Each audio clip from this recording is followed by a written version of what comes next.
주중에 제가 성도들의 전화를 몇 통 받았고 상담도 했는데 우연히 비슷한 내용이 몇 개 있었습니다.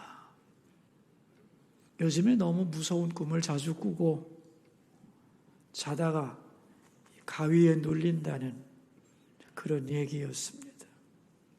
왜 이런 일이 있는지 너무 무섭다고, 그리고 어떻게 해결해야 되냐고 그런 전화를 몇 통을 받았습니다. 저는 이렇게 대답을 했죠. 영적으로 약해졌기 때문입니다.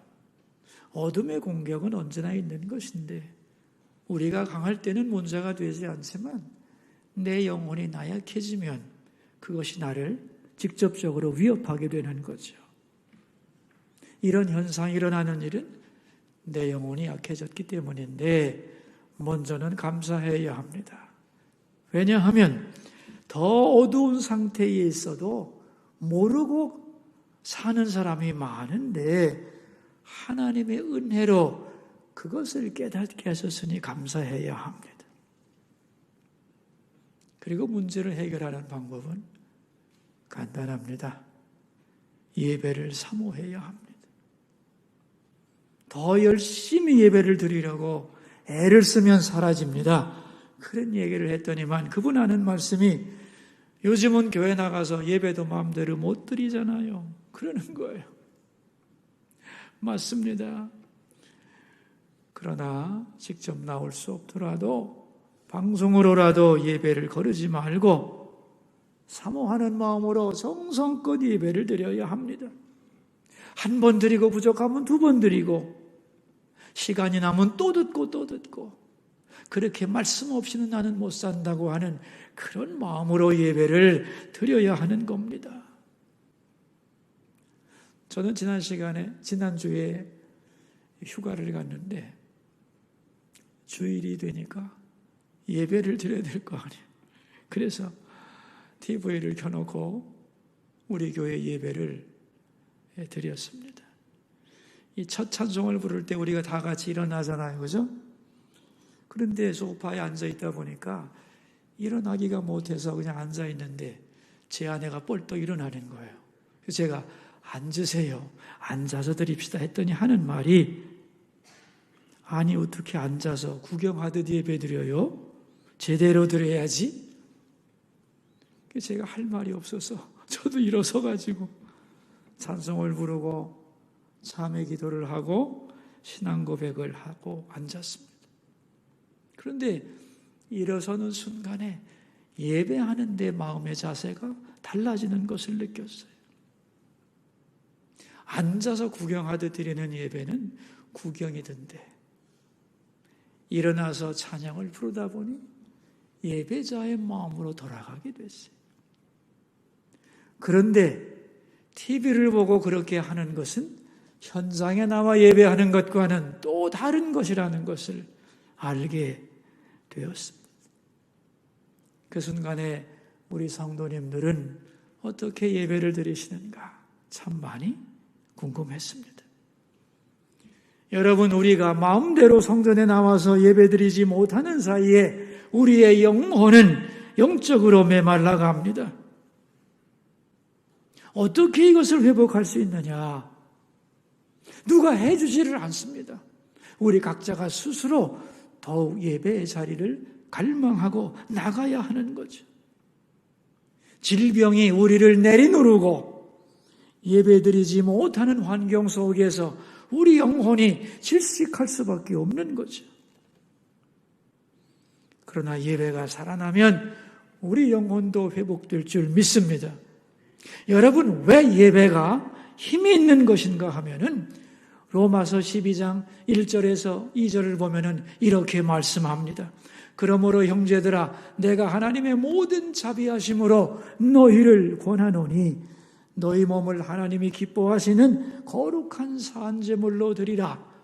이는 너희가 드릴 영적 예배니라 그랬어요. 영적 예배 속에는 무엇이 들어있느냐 하면은 하나님의 모든 자비하심이 들어있다. 그런 말이에요. 이 말은 무슨 소리인가 하면은 하나님의 모든 자비하심, 다시 말하면 하나님은 우리를 사랑하셔서 우리에게 모든 은혜를 풍성히 부어주시기를 원하는데, 하나님이 우리에게 주려고 하는 그 모든 복과 자비의 선물을 주시는 통로가 뭐냐? 예배라는 겁니다. 영적으로 예배를 잘 드리면 그걸 통하여 하나님이 우리에게 주시려는 모든 자비와 은혜가 그 속에 담겨져 있다는 거예요. 여러분, 복받는 비결이 뭐겠어요? 영적인 예배를 잘 드리는 거예요. 너희는 이 세대를 본받지 말고 오직 마음을 새롭게 함으로 변화를 받아 하나님의 선하시고 기뻐하시고 온전하신 뜻이 무엇인지 분별하도록 하라. 예배를 드리면 이 세상을 따라가지 않고 이 세대를 본받지 않을 수 있다는 거예요. 또한 마음이 새로워지고 변화를 받을 수 있다는 거예요. 또한 나를 향한 하나님의 뜻을 분별할 수 있다는 겁니다. 엄청난 능력이죠. 더 쉽게 말하면 예배를 바로 드릴 때 내가 누군지 알게 되고 어떻게 살아야 하는지를 깨닫게 되고 그렇게 살아갈 능력을 하늘로부터 공급받는다. 아멘입니까? 뭘 통해서? 예배를 통해서. 하나님이 우리에게 베푸시고자 하는 모든 은혜가 예배 속에 담겨져 있는 거다. 그래서 하나님의 모든 자비하심으로 너희를 구원하노니 영적 예배를 드리라는 거예요. 그러므로 여러분, 예배를 방해받는 이 시대 속에서 여러분 마음속에 예배에 대한 갈망이 살아나기를 축원합니다. 하나님은 사모하는 영혼에게 은혜의 단비를 부어주시고 우리 속에 메말라버린 영혼의 샘물을 터뜨려 주실 줄로 믿습니다. 우리는 지금까지 잠언과 욥기를 살펴보았는데요. 구약 성경을 오랫동안 살펴보았기 때문에 이제는 신약 성경으로 넘어가려고 합니다. 이 신약 성경 중에서 어떤 책을 택하면 좋을까 그런 생각을 하다가 이런 결론에 이르게 됐어요. 이 마스크를 쓰고 예배를 드리다 보니 집중력이 많이 떨어지죠. 그래서 너무 디테일하게 다루는 것보다는 좀 속도감이 있도록 하는 게 지루함을 방지할 수 있지 않겠는가 그런 생각을 했고요. 또 하나는 예수님이 나에게 직접 오셔서 그 입으로 나에게 말씀하신다면 무슨 말씀을 하실까? 그게 우리에게 지금 가장 필요한 건데 예수님의 말씀을 다루어야 되겠다고 생각을 했고요. 또한 내용이 간단해서 이해하기가 쉽고 잘 기억이 되는 말씀이 뭘까? 더 나아가서 그 속에 깊은 의미가 담겨져 있다면 참 좋겠다. 그래서 생활 속에 잘 적용이 될 수 있는 말씀이 뭘까? 생각을 하다가 신약 성경에 나오는 예수님의 잠언을 다루는 게 좋겠다. 그렇게 생각을 하게 됐습니다. 큰 주제는 신약의 잠언. 잠언이란 교훈을 압축한 것이고 간단한 언어로 묘사된 것이기에 두고두고 곱씹으면서 기억하면서 우리 삶에 적용할 수 있는 강력한 파워를 가지게 되는 것이죠. 그래서 오늘부터는 신약 성경의 잠언을 중심으로 신약의 핵심 내용을 살펴보도록 하겠습니다. 오늘은 그 첫 시간으로 마태복음 5장 말씀인데 예수님이 제자들에게 하시는 말씀이에요. 뭐에 대해서 말씀하시느냐 하면은 나는 누구냐는 거예요. 나는 누군가? 나는 왜 존재하는가? 그리고 나는 무엇을 하면서 살아야 하는가? 여러분, 이 세 가지는 인생의 중요한 과제입니다. 나는 누구냐? 나는 뭘 해야 되느냐? 내 존재 목적이 뭐냐? 철학적으로 말하면 나의 존재 목적과 사명이죠. 자기의 정체성과 사명에 대한 해답을 가지고 사는 것은 인간에게 아주 중요한 거죠. 근데 이것을 몰라서 헤매는 사람이 세상에는 너무 많은 거죠. 자, 우리 성경 말씀으로 돌아가서 여러분, 우리는 누구죠? 나는 누군가? 이게 마태복음 5장 전반부에서 팔복에서 하시는 말씀이에요. 나는 누구냐? 하나님의 자녀라는 거예요.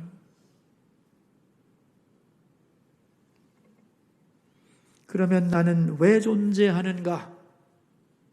내가 해야 할 일은 뭔가? 무엇을 위해 살아야 하는가? 오늘 본문 16절에서 말씀합니다. 우리 16절 말씀을 함께 읽어봅시다. 이같이 너희 빛이 사람 앞에 비치게 하여 그들로 너희 착한 행실을 보고 하늘에 계신 너희 아버지께 영광을 돌리게 하라. 아버지께 영광을. 이게 우리 인생의 목적이라는 거예요. 왜? 우리가 하나님의 자녀이기 때문에. 인생의 목적이 뭐냐? 하나님께 영광. 아멘입니까? 솔리 데오 글로리아. 오직 하나님께 영광을 돌리는 것. 그것이 하나님 자녀의 인생의 목적이라는 거예요. 성경의 말씀을 압축하여 사람들이 암송하도록 만들어 놓은 소요리 문답이라는 것이 있는데 그 소요리 문답 제1번의 내용이 이렇습니다.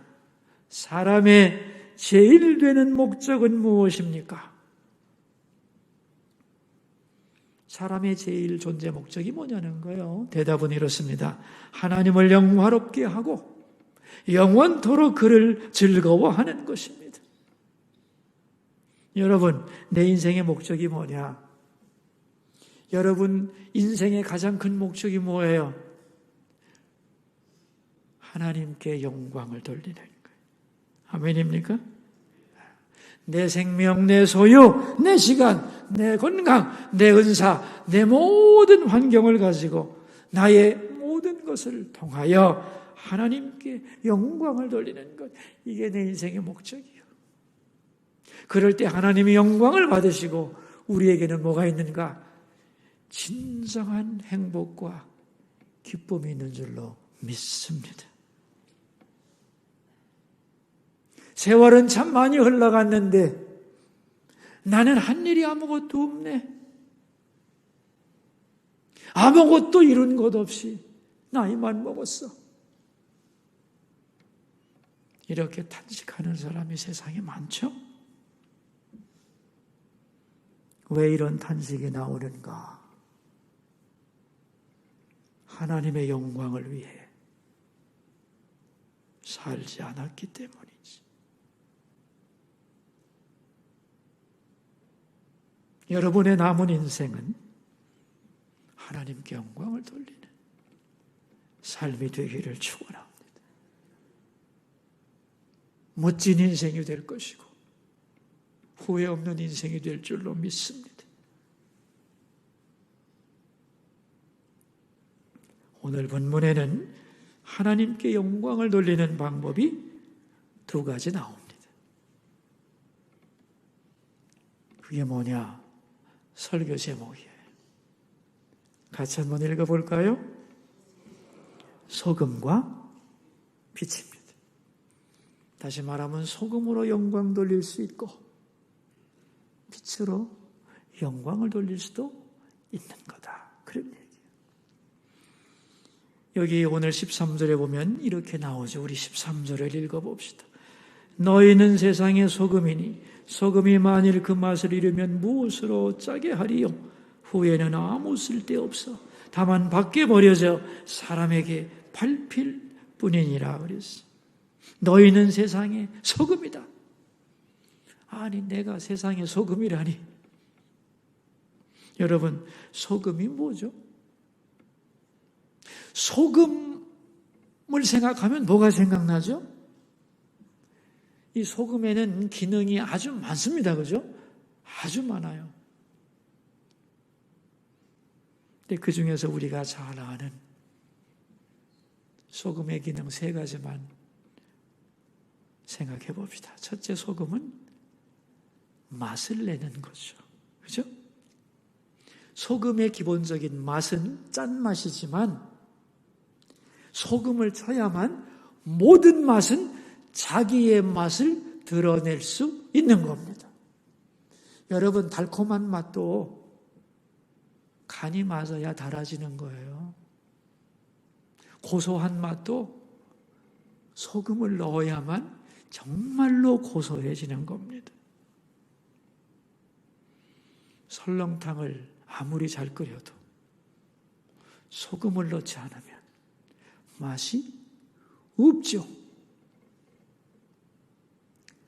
커피도 진짜 맛있게 먹으려면요, 소금을 조금 타면 끝내줍니다. 맛을 내는 것, 그게 소금의 기능이에요. 두 번째는 뭘까요? 부패를 방지하는 거예요. 음식물이 상하지 않게 하려면 어떻게 하면 돼요? 자, 내가 생선을 잡았습니다. 냉장고가 없어요. 어떻게 하면 돼요? 소금을 뿌리면 되죠, 뭐. 그죠? 그러면 썩지 않고 오래 보존할 수 있는 거죠. 자, 3번째. 그러므로 소금은 청결과 불변, 변하지 않음의 상징이 됩니다. 그래서 구약 성경에서 하나님께 제사 드릴 때는 반드시 뭐가 필요했느냐? 소금이 필요한 거예요. 그래서 소금 언약이라는 말 들어보셨어요? 성경 읽다 보면 여러 번 나오는데 하나님과 우리가 맺은 언약을 소금 언약이라고 불렀어요. 왜 소금 언약이라고 불렀을까? 소금을 쓰니까? 물론. 그러나 이것은 변하지 않는 언약이라는 거예요. 그러니까 소금은 어떤 기능을 하느냐? 맛없는 세상을 만나게 해주고 타락한 세상에서 부패를 방지하고 가치가 변하는 세상에서 그 가치가 변하지 않도록 만들어주는 기능을 한다는 거예요. 소금 같은 사람은 그 역할을 세상에서 감당한다는 겁니다. 그런데 어떤 방법으로 소금은 그 역할을 감당하느냐 하면은 여러분, 소금은 자기를 드러내지 않습니다. 조용히 녹아 없어짐으로써 맛을 내는 거예요. 그러므로 소금은 희생과 헌신 그리고 섬김의 상징이 되는 것입니다.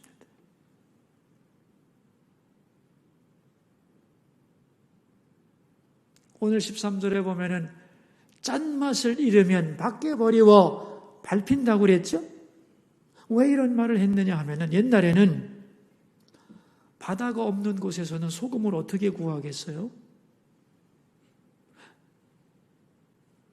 구할 방법 없잖아요. 그런데 곳곳마다 소금 광산이 있습니다. 그 소금 광산에서 바위를 캐면 그게 암염인데 이 암염을 가공해서 소금 덩어리로 만들려면 많은 비용과 기술이 필요해요. 그래서 옛날에는 소금 자체를 먹기가 어려웠어요. 소금기가 있는 암염을 캐서 빨아먹는 일이 많았던 거예요. 그래서 이제 그 암염을 소금 대신 빨아먹는데 거기서 짠맛이 다 빠지면 그 암염에는 구멍이 뻥뻥 뚫리고 아무 쓸모가 없겠죠? 그러면 밖에 버리는 거죠. 그런 배경에서 이런 용어가 나왔다는 것을 이해할 필요가 있는 거예요. 자, 소금이 맛을 잃으면 밖에 버려지는 건데, 그렇다면 소금은 왜 짠맛을 잃을까? 우리가 이 세상에서 소금 같은 사람으로 살아야 되는데 짠맛을 잃어버리는 이유가 뭘까? 간단해요. 돈과 권력과 세상의 명예와 이익을 탐하면 짠맛을 잃어버려요. 여러분, 돈을 사랑하면 소금이 될 수 없어요. 왜냐하면 소금은 희생과 헌신과 섬김의 상징이기 때문에.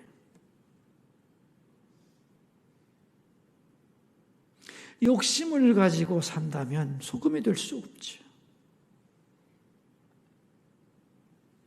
여러분, 우리 직업을 놓고 한번 생각을 해봅시다. 내가 소금으로 살아가는 데 있어 내 직업을 각자가 가지고 있는데, 소금으로 산다는 것은 뭐냐 하면 자기다워진다는 거예요.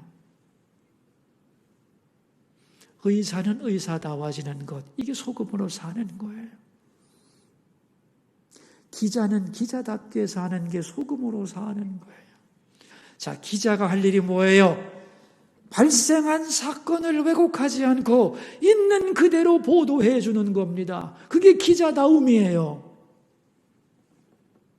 근데 기자가 왜 기자답지 못하느냐 하면 이익을 생각하고 권력을 의식하고 자기의 안전을 생각하면 바른 기사를 보도하기가 쉬울까요? 어려울까요? 예? 어렵지요. 그래서 소금으로 사는 게 어려운 겁니다. 법관이 법관답다는 게 뭐예요? 법에 따라서 지위고하를 막론하지 않고 엄정한 잣대를 들이대는 게 법관다움이지요. 이게 소금으로 사는 거죠. 그런데 말이죠, 돈을 생각하고 이익을 생각하고 명예를 생각하면 이렇게 살기가 쉽다, 어렵다? 쉬워요, 어려워요? 어렵죠. 자기 희생이 없이는, 헌신과 섬김의 각오가 없으면 소금으로 살아갈 수 없는 거죠. 의사가 의사다워야죠. 근데 돈을 밝히면 막 수술을 하겠죠. 그죠? 막 째는 거죠. 뭐. 변호사가 돈을 밝히면 돈 많은 죄인을 위한 도구가 될 뿐이죠. 목사가 목사답지 못하고 세상의 명예를 추구한다면 그 기능을 감당할 수 없는 것이지.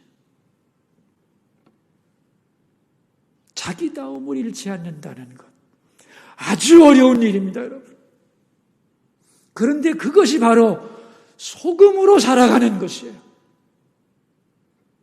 이렇게 사는데 방해가 되는 것이 돈과 명예와 세상의 권력이라는 걸 기억해야 돼요.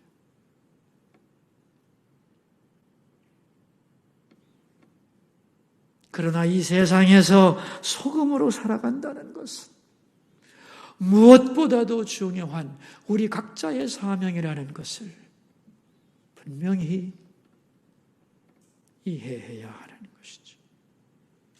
공무원은 공무원다워야 하는 거예요. 공무원은 왜 존재하는가? 국민을 섬기기 위한 거죠. 그러나 국민 위에 군림한다면 소금이 아니지.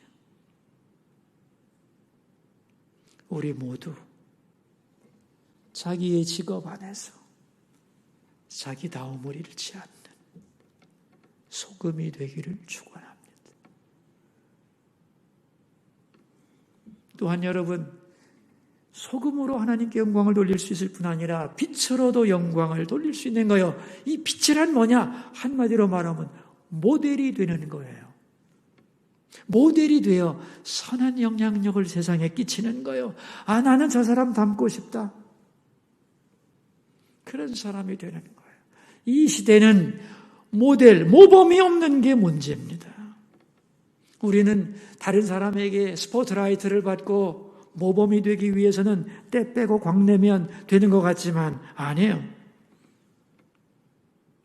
빛이 되기 위해서 맨 먼저 할 일은 소금이 되는 거예요. 소금의 역할을 잘 감당할 때 그 결과로 빛의 역할을 감당하게 되는 것이 우리에게 주어진 일터와 내게 주어진 능력을 가지고 잘 섬길 때 그는 빛나는 존재가 되고 본받고 싶은 사람이 되고 더 나아가서 많은 사람에게 빛이 되는 모범이 되는 사람이 될 수 있는 겁니다. 전에 어느 분이 저를 찾아와가지고 이런저런 얘기를 하다가 자기는 세상에서는 꽤 높은 지위에 올랐는데 하나님을 위해서는 한 일이 하나도 없다고 한탄을 하시더라고요. 아주 고급 공무원인데 권력기관에서 한평생 청렴하게 살아왔고 청렴했기 때문에 삶이 참 검소하고 빠듯하게 살아온 분인데 그러니까 한평생 그 자리에 있으면서 유혹을 견뎌내느라고 몸부림쳤던 분이에요. 제가 그분을 알기 때문에 이렇게 말을 했어요. 겉으로 드러난 화려함이 다가 아닙니다. 내가 내 돈을 가지고 좋은 일을 많이 하고 큰 일을 벌이는 것도 아름답지만 뇌물 받지 않고 정직하게 자기의 직무를 끝까지 감당한 것 하나님이 귀하게 볼 것입니다. 그것을 가리켜 소금으로 영광을 돌린다고 말하는 겁니다. 어느 게 먼저일까요? 소금으로 영광 돌리는 게 먼저일까요? 빛으로 영광 돌리는 게 먼저일까요? 소금이 먼저겠지요. 그러니 집사님도 소금의 역할을 감당하느라고 수고 많으셨어요. 하나님이 기뻐하실 겁니다. 그랬더니 그분 하신 말씀, 그렇다면 저도 하나님께 영광을 돌린 게 있군요. 그렇게 말하면서 기뻐하는 것을 보았습니다. 많은 분들이 빛으로 영광 돌리기를 원해요. 그런데 여러분, 그럼 출세한 사람만 하나님께 영광 돌릴 수 있는 건가? 아닙니다. 빛으로 영광 돌리는 것보다 더 중요한 것은 소금으로 영광을 돌려야 되는 거예요. 순서가 정확해야 되는 거예요. 먼저 내가 소금의 기능을 잘 감당할 때 빛이 된다는 거예요. 우리는 출세하면 하나님께 영광이 되고 내가 실패하고 가난해지고 병들면 하나님의 영광을 가린다고 생각하는데 아닙니다, 여러분. 내가 잘 되고 형통하고 이름이 높아졌을 때 어떻게 이렇게 되었습니까? 오늘의 영광을 누구에게 돌리겠습니까? 하나님께 돌리겠습니다. 그렇게 되면 하나님의 영광을 받으시겠지요. 그러나 내가 힘들고 병들고 어려운 가운데서도 낙심하지 않고 감사하고 기뻐하면서 그 자리에서 흔들리지 않고 살아가는 것. 어떻게 저 사람은 저 환경 속에서 감사하며 살 수 있을까? 나의 힘이 아니라 하나님이 그 힘을 내게 주셨습니다. 그렇게 고백할 때 하나님께 영광이 돌아가는 줄로 믿습니다. 여러분, 교회가 세상에 욕을 먹는 이유가 뭐냐? 소금 역할을 감당하지 못했기 때문에.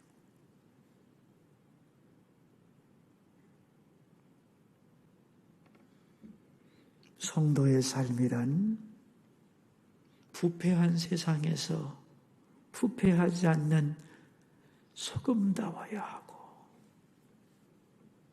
어두운 세상에서 빛으로 모범이 되어야 한다는 거죠.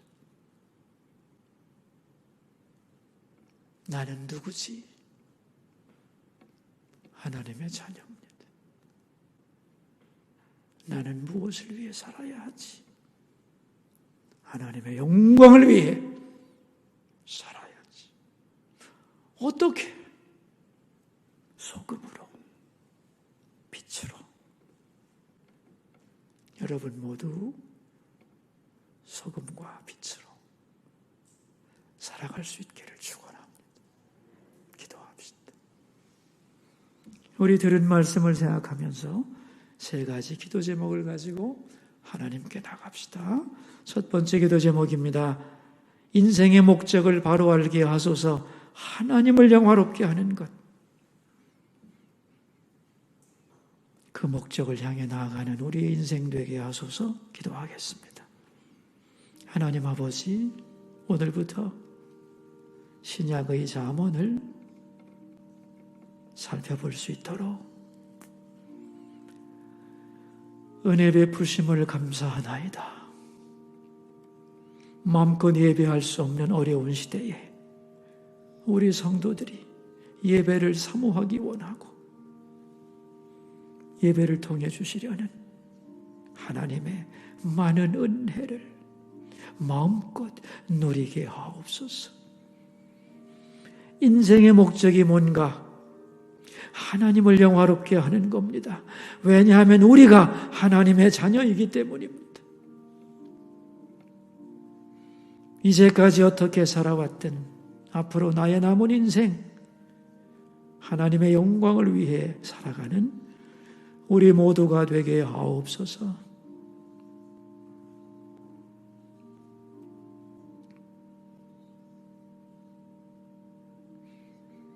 두 번째 기도 제목입니다.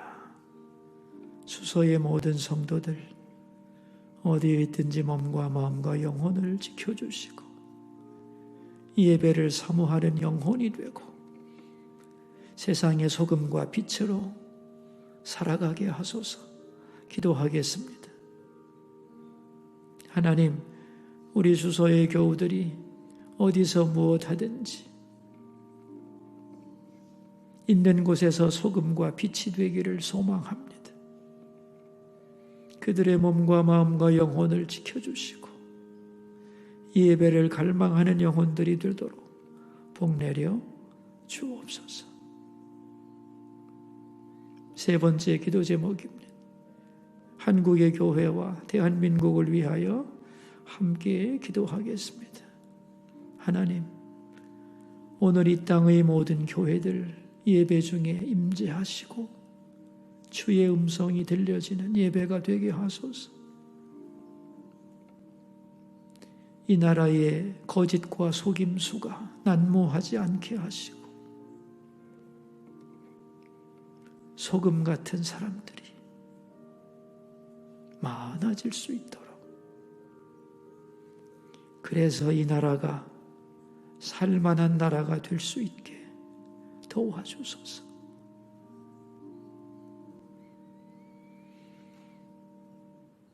사랑하는 아버지 하나님,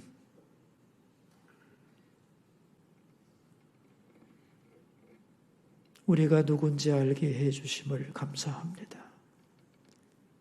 하나님의 자녀임을 언제나 잊지 않게 하시고 우리 인생의 목적이 하나님께 영광이라는 것을 늘 기억하며 살게 하옵소서.